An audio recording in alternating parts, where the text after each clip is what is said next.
Now, Looks much better. Beautiful. outstanding.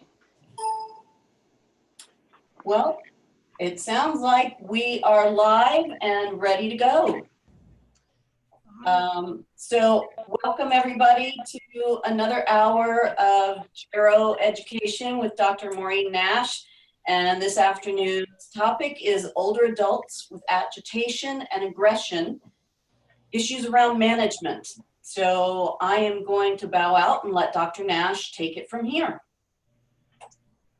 Great. Well, I have no financial disclosures.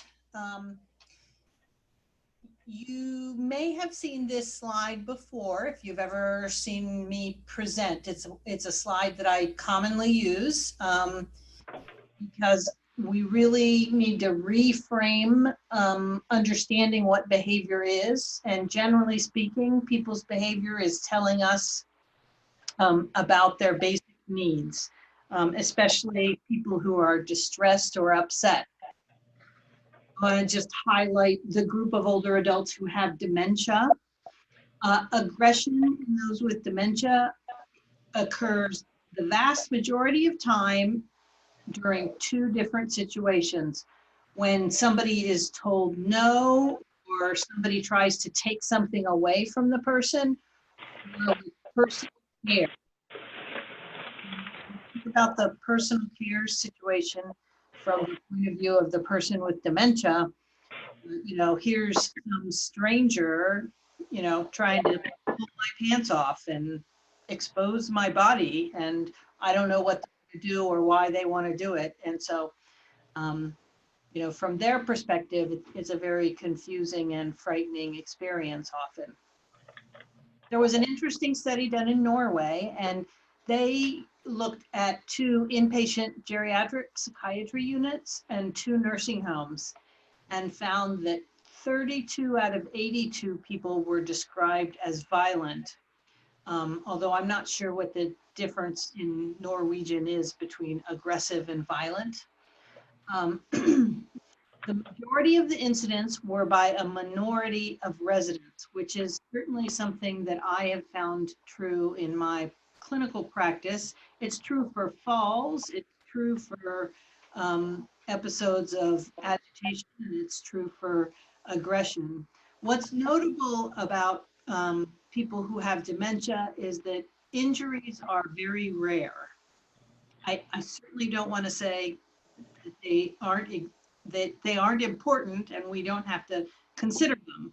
That's not what I'm trying to imply, but I do want to put it in a bigger context of, you know, I think it's easy to overestimate the dangerousness of a situation. The most frequent intervention used to successfully diffuse a situation is talking with the person.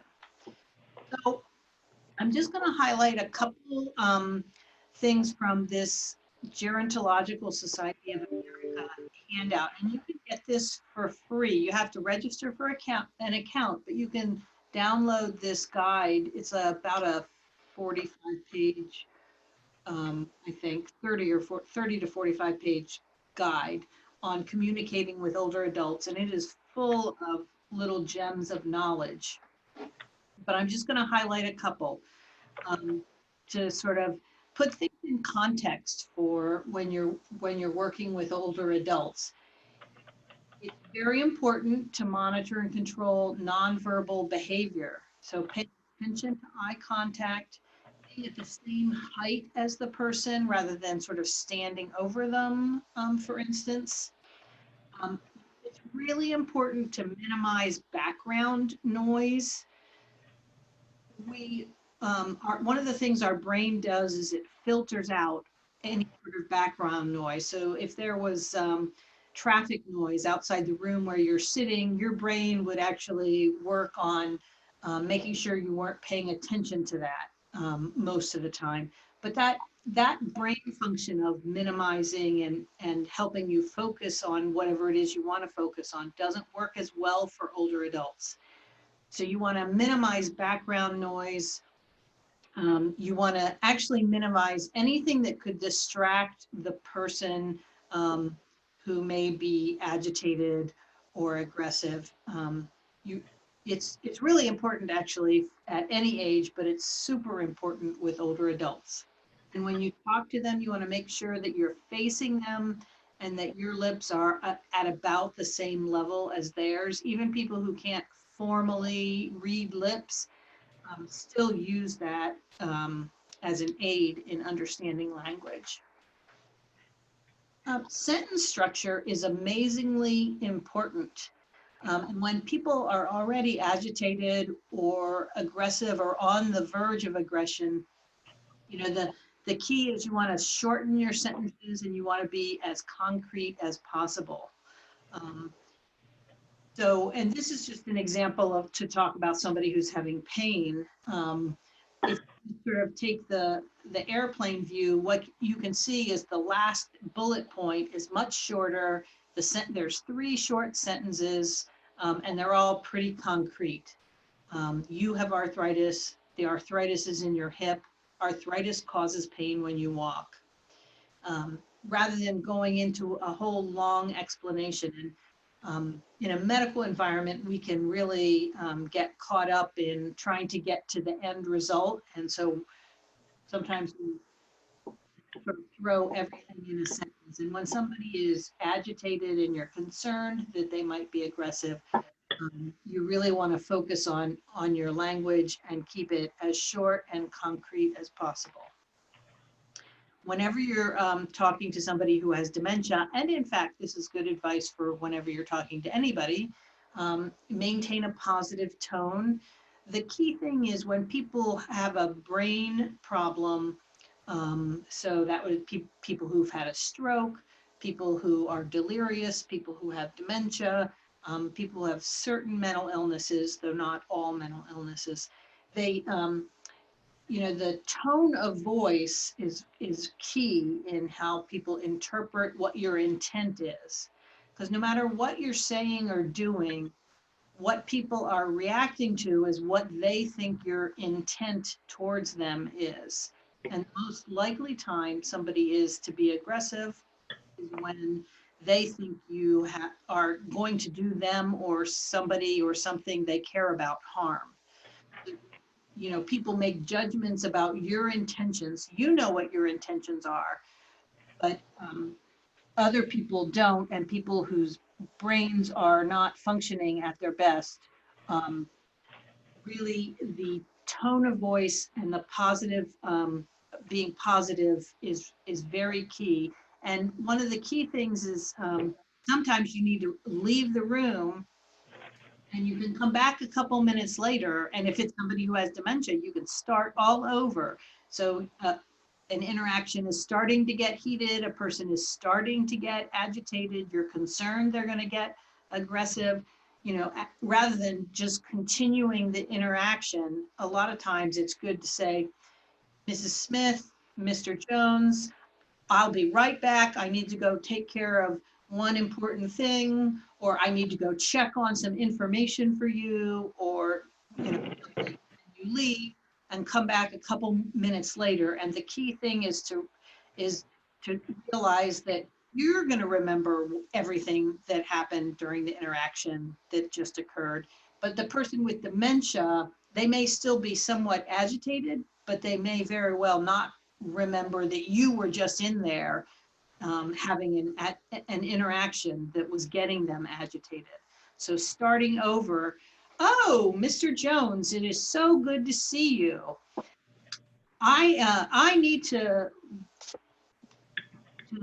work on getting you a bath, or we have some medicine that the doctor has ordered for you, or Mrs. Jones, Mrs. Smith, I'm the doctor and I just want to check and see if you're okay and if we're meeting your needs. You can start all over with somebody who has, in particular, Alzheimer's dementia. And then one of the other things about an interaction with somebody who has dementia is really pay attention to what do you need to know. Sometimes what you need to know is, is the person, able to converse? Are they able to follow a logical train of thought? And you can actually get to that without asking medical questions necessarily. So if you need to test whether they have a problem, then that's what you need to do. But if you already know that they have dementia, then you don't need to retest them, which can be very stressful for people. Most of us don't like taking tests. I am going to review some slides that I borrowed from Indiana. I actually called up Indiana Department of Human Services, and they gave me permission to use their slides. And you'll be able to tell that these are their slides because they have lots of pictures and far fewer words than slides I put together because I'm kind of wordy. So one of the key things is if you think something is going to become a crisis, we should all be prepared, and hopefully that's why you're here at this discussion. And one of the really important points that they drive home in the next couple slides is be very clear of what your intent is. Once an incident has become a crisis, once somebody is severely agitated and appears to be on the verge of aggressive or is being aggressive, you need to be quite clear that the only goal that you have is either, and it's actually the only choice. The only choice is you can work on de-escalating the situation, or you can not work on that, which will lead to further escalation. And so this, again, I think is something that we in healthcare sometimes have challenges with because we have our own agenda, we have limited time, we're under all sorts of pressures. And so sometimes we're all in a rush to get to the end point. But once you think something is a crisis, really all your attention needs to go to de-escalation, and that needs to be your goal. And so a successful outcome is no one has a major injury, including the person who under your care. Another thing to keep in mind is we all manage conflict differently, and there are various styles. This is one paradigm for looking at that. And it is helpful to know what is your particular conflict management style because there's strengths and weaknesses to each type. That's really beyond the scope of this presentation. But if people wanted, I could send out some online links so you could actually take a little test and find out what your style of managing conflict is and get some pointers about what you do well, what you don't do well, and might need to work on. But I do think if you know what your personal style of managing a conflict is, that will help you be more successful in getting to the goal. And the goal is to diffuse the situation. This is probably not news to you. And again, this is from the DHS. So I think that their examples come from when Child Protective Services gets involved and has to remove children. But factors that may trigger aggression, certain psychiatric illnesses, most notably psychotic illnesses, substance use disorders, a prior history of violence, a very stressful situation. For better or worse, males aged 15 to 40 are the most aggressive. And then those are sort of all fixed factors that in the moment of your interactions, you're not going to have any control over. But what you can have some control over are some of these other issues. So being aware that anger is an emotion state that has a certain power to it, and shame is probably the most the most painful emotion, and I think fear is probably right next to it. And when people are feeling shame or fear, they almost always quickly cover that with anger. and often misdirect their anger. But so when you see somebody who is really angry, one of the key things in the back of your mind is, you know, I always assume that a person who's angry is afraid. That's sort of the first thing that that's my hypothesis until proven otherwise. And so the only way to actually get at the anger is not to directly focus on the anger, but to focus on the fear. So if you happen to know anything about the person or their situation that gives you some insight about that, that's a key point.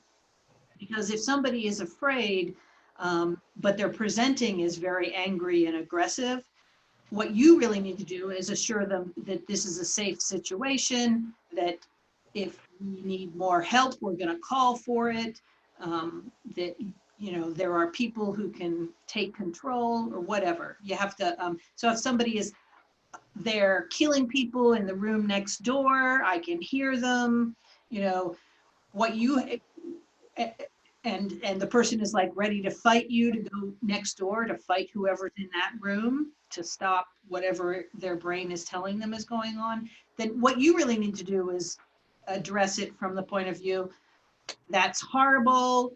We are going to get somebody to make sure that things are in control and that people in the room next door are safe, so that the person doesn't have to do it. But again, so you're not really addressing their anger specifically. You're not telling them to ignore their brain, which is telling them that something terrible is going on next door. You're not telling them to calm down, which if somebody really is getting killed next door is probably not an appropriate reaction. What you have to do is say, you know what, I'm going to go and get security to check out next door and make sure everything is fine. And so then you can leave them for a couple minutes, and that's not a bad time to call security if you think you're going to need them.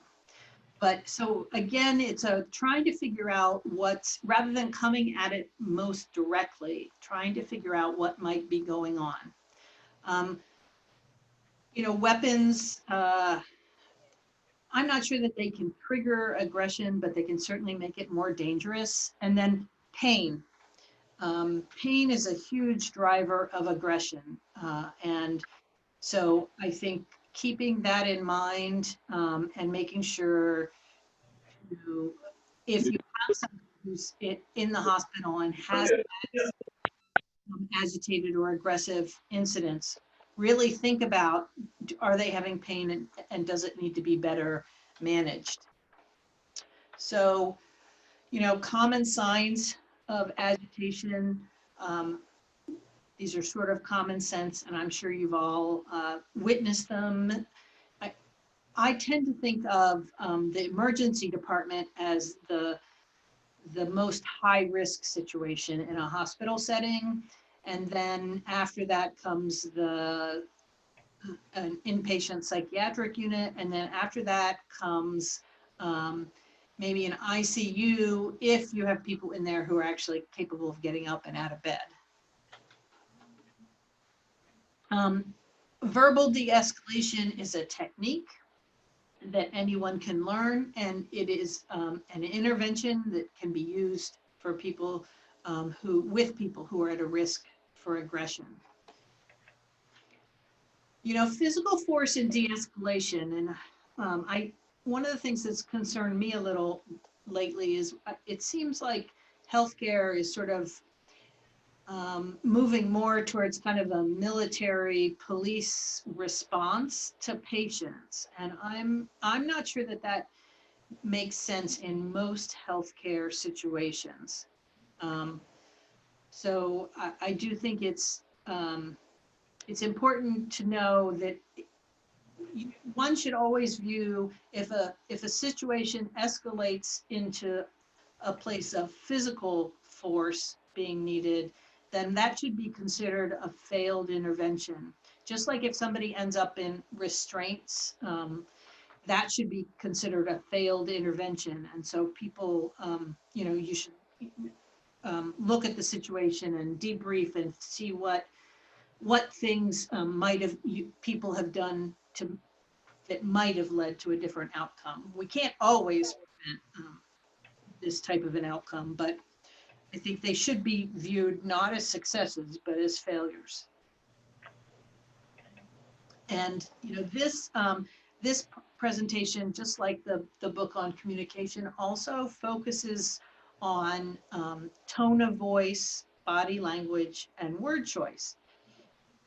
And I can't really see anybody, but can anybody guess which one of these three things is the most powerful in communication?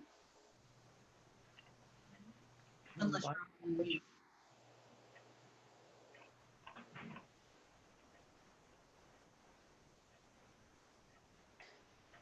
So either everybody's asleep or everybody's on mute. So I'll just have to do my best to keep going here. I think this is not really a surprise. Communication, really eye contact, posture, gestures, facial expression. That's that's how humans communicate the most. And what I would also say is when people are agitated, that is even more important rather than less important. And how you say words is more important than the actual meaning of the words. And I think these are, I think in healthcare, we tend to be pretty smart people who did well in school. You don't get an RN degree and become a nurse because you didn't do well in school. Same way with doctors, therapists, etc. So we tend to be people who really pay attention to words, and words are really important. And they are important, but they are definitely not the most important, especially when somebody is agitated. So it's not what you say, but how you say it. And here's, I'm going to do my best to do this little example. Well, you sure made it here on time. You made it on time. You made it on time. You made it on time. I'm not sure how well I did, but so it's not the words. It's really how you say it that helps people. And when people are upset, they even pay more attention to that than they would at any other time. So, these are just sort of one of the things I always try to do. I always use Mr. or Ms. or Mrs. if I happen to know. Introduce myself, knock on a door before I enter the room, even if the door's wide open. Sort of somewhat common sense, but I think we all need reminders of these things, especially when the situation is getting heated and we're distressed or uncertain. And kind of just a sort of a somewhat common sense, don't try and scream or be louder than a screaming person. Wait till they take a breath. If they do, or maybe make some gestures and see if that gets them to break what they're saying for a moment, so you can speak calmly, whether you feel calm or not.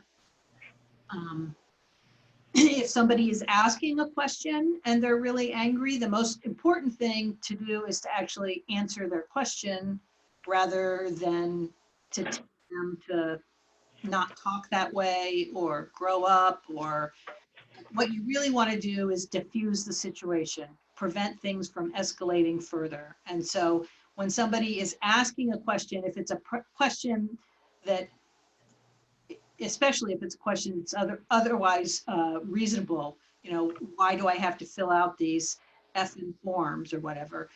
I mean, it's actually a reasonable question. If somebody's screaming at you at the top of their lungs, that's not reasonable, but it's a reasonable question that they deserve an answer to. And so recognizing that is really important. And the good news when you're in a situation like this is you're in control and the other person isn't. So I would just take that as a real positive. And sort of, again, I think these are somewhat repetitive, but they really are the absolute things that you want to do. And sometimes it's really just best to say, you know, why don't we go over here and work on it? Or why don't we, do something else? That can be the right thing to do. But if that just sort of distresses the person more, then that was not the right intervention right that second. The first and only de-escalation objective is to reduce the level of anxiety and agitation, which will create a space where you can have a discussion. Your goal is not to reason with somebody who is enraged or very, very distressed, because they're not at a spot where reasoning is going to help. Because if they could reason, they wouldn't be in this spot. Your goal is really to focus on de-escalation, moving the situation into a calmer space. What do these symptoms mean? And again, these are common things. We see these in healthcare all the time. We see people who are crying, pacing. We might see people with clenched fists, people who are hitting us or pushing us away, screaming, inconsolable. Well, with older adults, especially those with dementia, but really anybody who's really upset, I do think it's worthwhile to consider pain. This particular scale is the advanced dementia pain scale. And notice that on nowhere on this does it say, ask the person if they're in pain, ask them to rate their pain on a 0 to 10 scale. Words themselves are only 7% of the communication. And people who have brains that aren't working too well, that's often beyond them. So, who do you want to send it to? Oh, Siri is listening. Okay, so the therapeutic approach for people who have any sort of behavior problem is really pretty similar to the therapeutic approach we take for all medical problems. So you want to identify needs, whether they're physical or psychological. You want to look at the environment and see what needs to be changed. You want to recognize psychiatric symptoms. You want to do assessments. And then I'm a big fan of scales. So this is just sort of the overall approach. And so in this situation, if somebody is very agitated, angry, aggressive, on the verge of being aggressive, is verbally threatening, that's the thing that you want to focus on. You want to help to move them to a calmer, de-escalated place, and then you want to use this therapeutic approach. One key thing, if you look at the neurocognitive domains, so this is one paradigm for looking at how the brain reacts.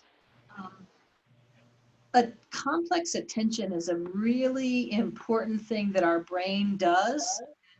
Older adults, it takes them longer to attend, and it's harder for them to attend, and they're able to attend or pay attention for shorter periods of time. That's a key thing to know. Executive functioning skills, that's a sort of general or admiral in your brain. Executive functioning skills are impaired in many different brain diseases, everything from Huntington's, Parkinson's disease, dementia, schizophrenia, major depressive disorder, people who are currently psychotic, people who are under the influence of substances. There are a lot of things that can impair executive functioning. And then, of course, there's other areas. But when you have behavior disturbance, this is often the key situation. The environment is too challenging for where the person is right now. and or they have limitations, functional limitations or unmet needs, and they're unable to engage in the interaction with healthcare professionals because of the demands of the interaction and some combination of these other factors. Since it's a healthcare audience, I do want to say, don't forget delirium. Don't forget subdelirium. So constipation, dehydration, and pain. And just a little FYI or factoid, the number one factor associated with aggression and with dementia is constipation. And so and with older adults in particular, dehydration is extremely common, both because of the medications that we give them, as well as just a general lack of thirst. We lose the impulse to drink when we need to drink when we get older. So when you have somebody who's delirious, it's very important to make sure you're treating their pain. And one way to tell if somebody's having pain is really to look at their vital signs, right? People who are in pain have higher blood pressures and tachycardia, especially sort of with movement and other things. Encouraging people, sometimes you can just de-escalate a situation by giving somebody something to eat or drink. And then No, I'm here.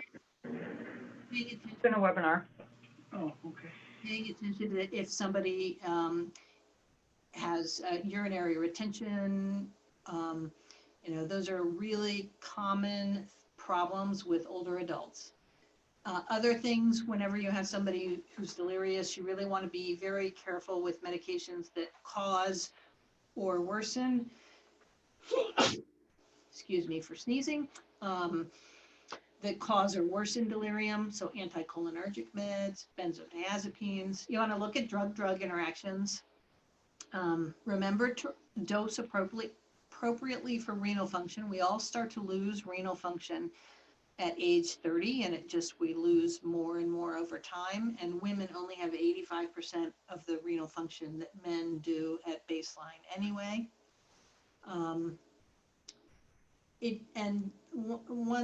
This is the geriatrician in me, you want to get rid of medications people don't need whenever possible. And so it really does make sense for older adults to look at their life expectancy. So communication challenges, I think I really went over those. Respond to the emotions underlying the speech. Recognizing that the behavior is communicating that the person is feeling challenged. And I left a lot of time at the end of this for questions about medications, but I'm just going to say a couple things. There's certain symptoms that are amenable to treatment with medications, and there are many other things that aren't. And so I'm just going to review them. And again, these are slides that I commonly use, so you might have seen them before. The good news about paranoia and delusions is that in the majority of cases, they're very treatable. And not surprisingly, they're treatable with an antipsychotic. That's generally speaking. So certainly there are very few unfortunate people who have severe chronic psychotic illness that doesn't respond to medications, but that actually is a very small minority. And if you're not a psychiatrist, you're relatively unlikely to actually ever run into those folks who have a it's sort of like treatment resistant illness of any sort. It's very sad because there's not a lot you can do about it. But paranoia and delusions often respond quite quickly to medications.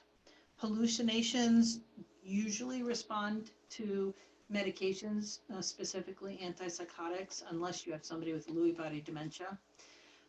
So again, these types of symptoms are treated with antipsychotics, and it actually doesn't matter what's causing the psychosis.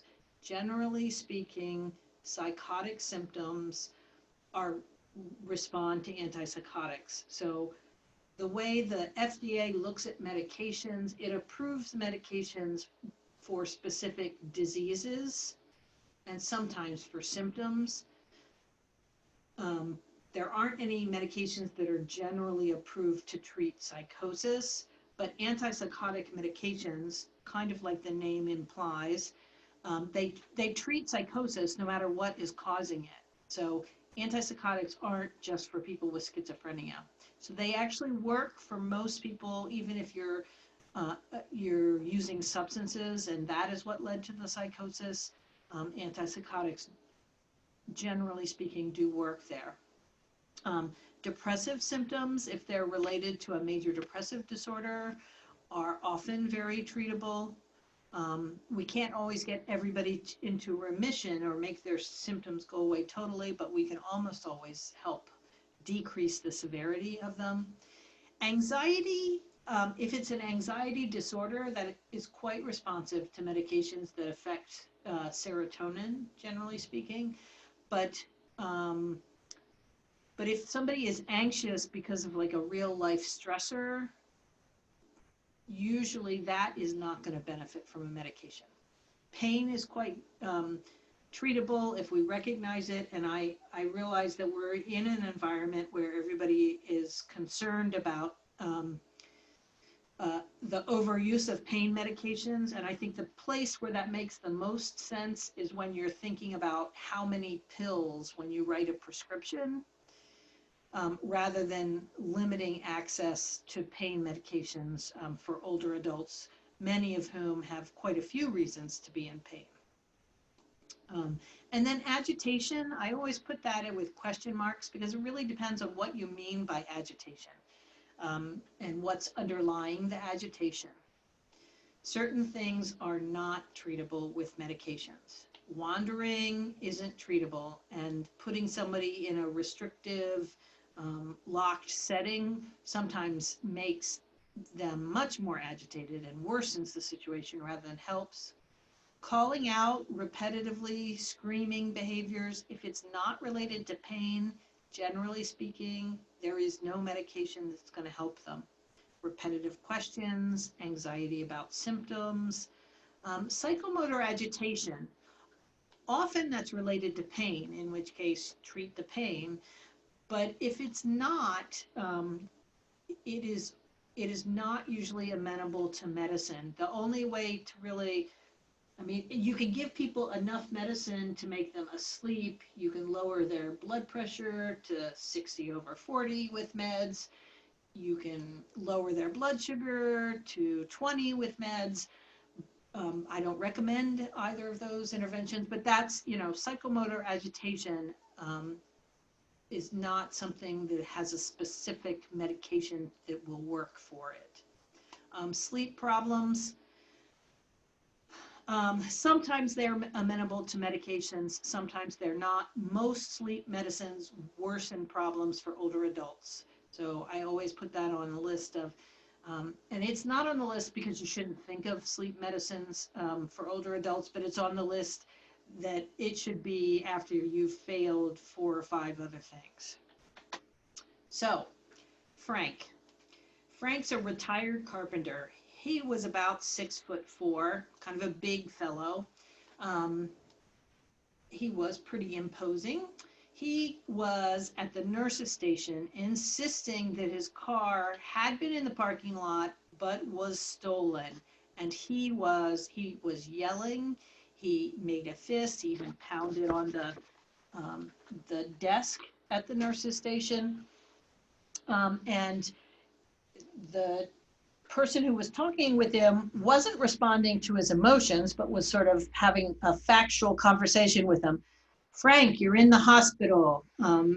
Your car's not in the parking lot. Your wife has your car. And all of this sort of factual information and was making him more and more upset because he already knew that his car had been stolen. So we had a brilliant CNA, and she went around the corner and called the nurse's station and said, "This is Sue, put Frank on." So they handed the phone to, they said, Frank, this is for you. And Sue said to Frank, so I hear you have a car stolen. What? And he said, yes, I do. And so she says, what color is it? What's the make? What's the model? How many miles? So she starts asking him question after question after question about the car. She says, I'm with the police. I'm going to fill out a report. And he totally calmed down because his concerns were being taken seriously. And then it got to the point where, why are you asking me all these stupid questions? You're just nuts. And he hung up the phone on her, and I walked up and said, Frank, it's dinner time, let's go. And he just walked right with me. So I have another story about Mary. I think I'm gonna skip Mary. Is there psychosis? Do you think there's drugs of abuse? Those two things are treatable with medications, with antipsychotics. Sometimes if somebody is on using substances of abuse, you really want to use a sedative like a benzodiazepine to slow them down. You can use an antipsychotic to treat psychosis, but if what you're really looking to do is to sedate someone, you can either use a sedating antipsychotic like Thorazine, chlorpromazine, or olanzapine, Zyprexa, or you can use a combination, right? The reason we use lorazepam with Haldol is because Haldol actually isn't sedating. So, so sometimes we pair them together. Is there a reason to suspect delirium? If there is, try and address the underlying cause. Make sure you're addressing constipation, pain, and taking a double look at everybody's meds. Where are they? The most dangerous place, the two most dangerous fields in medicine in particular are emergency department and psychiatry. So emergency physicians and psychiatrists are the two most likely physicians who are in danger of being injured. And that's a much more, the ED is a much less controlled space. Is there a diagnosis of dementia? That's actually where dementia-specific medicines like cholinesterase inhibitors are very helpful. And then do you need to think about sedation? If that's your goal, if things, you've tried all the verbal de-escalation and environmental things that you can think of, and sometimes really the goal is sedation. And if that's the goal, then you need to go in knowing that that's the goal. The goal is not to help somebody be calm. The goal is to help somebody be asleep. And you can do that with medications. So I think I left enough time for questions. Although as always, if there aren't questions, I can keep talking.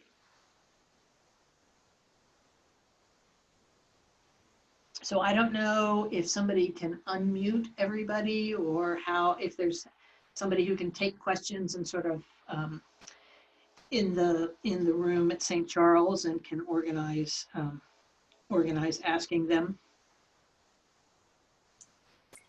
Hi, Dr. Nash. This is Kelsey. I have just asked all of our participants if they have questions to please submit them in the chat box. Also, folks, you're welcome to unmute yourselves and ask a question to the group. Okay, so I just have the chat up here.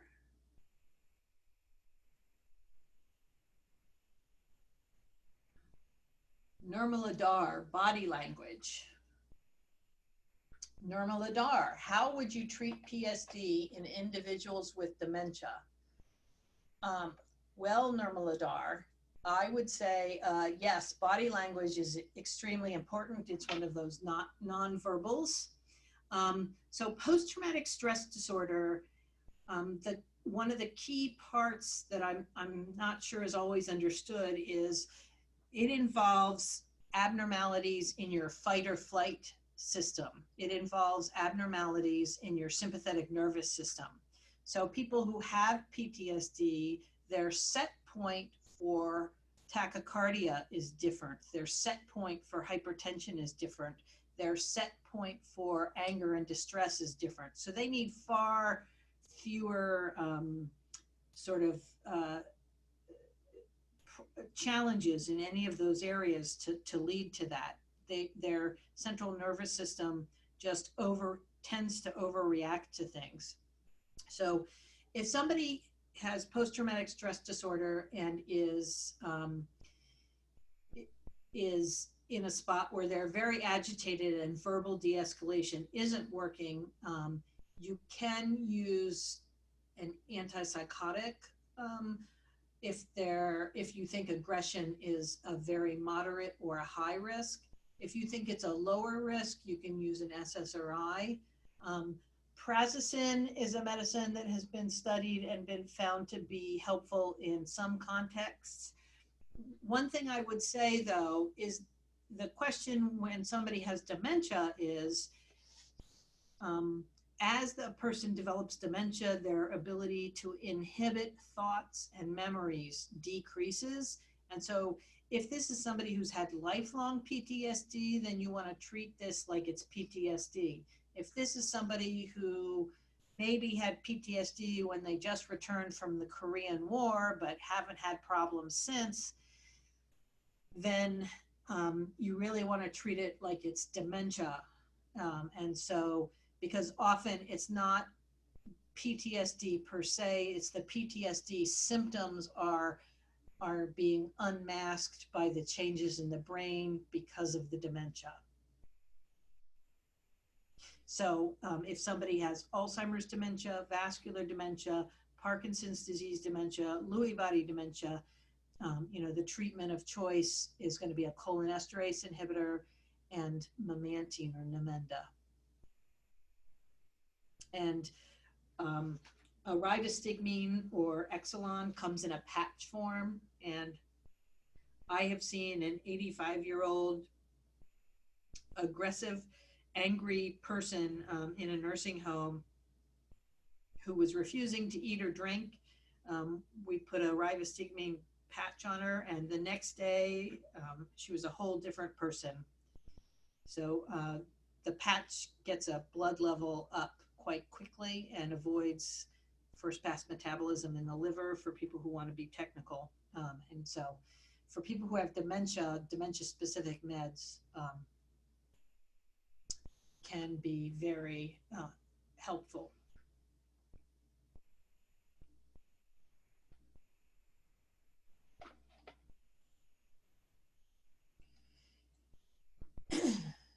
And if there aren't other questions, I could talk to you a little bit about Mary, but are dementia-specific medications first-line treatment for agitation? Well, Nirmala Dar, that depends on what you mean by agitation. But if you mean any sort of behavior disturbance, such as impulse control problems, anger, irritability, aggression, pushing people away, if it's not pain, then dementia-specific medications are what I have found to be the most effective. The next line treatment, if you're going to use medications, would be an antipsychotic for aggression. I'm not so sure about agitation because it's always unclear if that's fearfulness or is that anxiety, is it psychomotor agitation? So dementia-specific medications actually tend to be helpful for all of those things. They're not necessarily helpful in frontotemporal lobe dementia, though. Frontotemporal dementia or frontotemporal lobe dementia. So for instance, some people may have heard of semantic dementia, primary progressive aphasia, which are the same illness. There's a behavioral variant of frontotemporal dementia. So that illness is actually doesn't respond to cholinesterase inhibitors generally. So somebody with that diagnosis and symptoms, you would actually be more inclined to use something like an atypical antipsychotic. The dose of atypical antipsychotic, so risperidone, 0.5 to 1 milligram PO BID is the dose that's been best studied and found to be the most efficacious for psychotic or aggressive symptoms in people with dementia.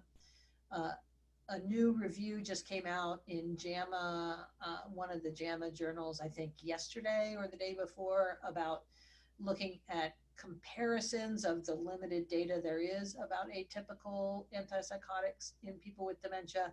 And what they pointed out is there's a lot of good evidence for aripiprazole as well. There's some evidence for olanzapine or Zyprexa for agitation. The nice thing about that is it is available in an IM form. So in an emergency department, olanzapine,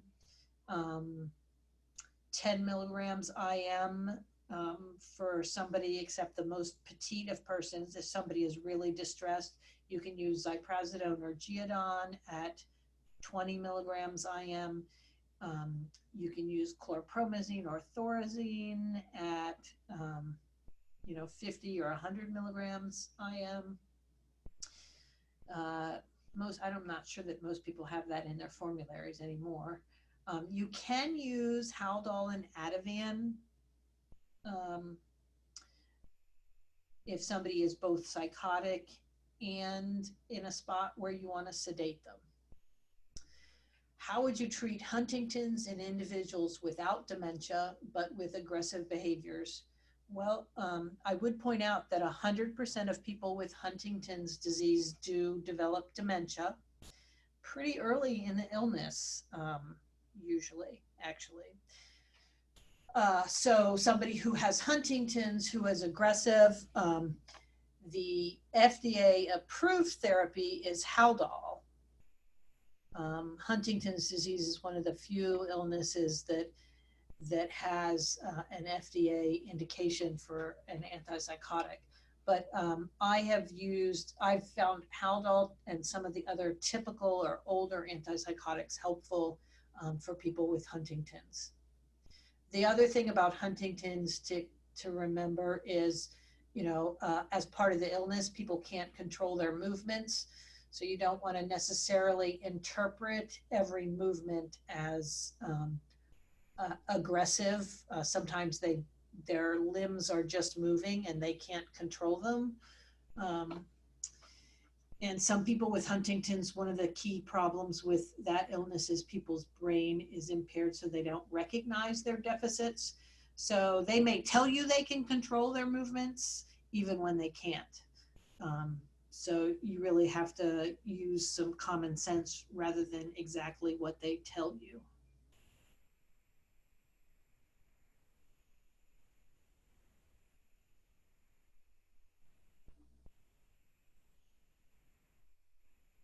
Any other questions?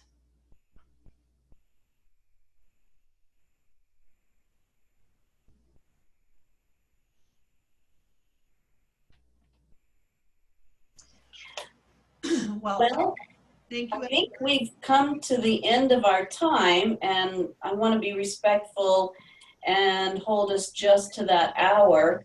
Thank you again, Dr. Nash. Always a good hour of practical information and little gems dropped here and there. So I know I learned something. Here's what you all need to know going forward. Some of you are having trouble signing in because you are referring to old information with previous sign-in IDs. So please know every month you have a specific ID number, which is why you need to register, or you need to be working with a site coordinator who has registered, because you will get the updated number in your registration confirmation. So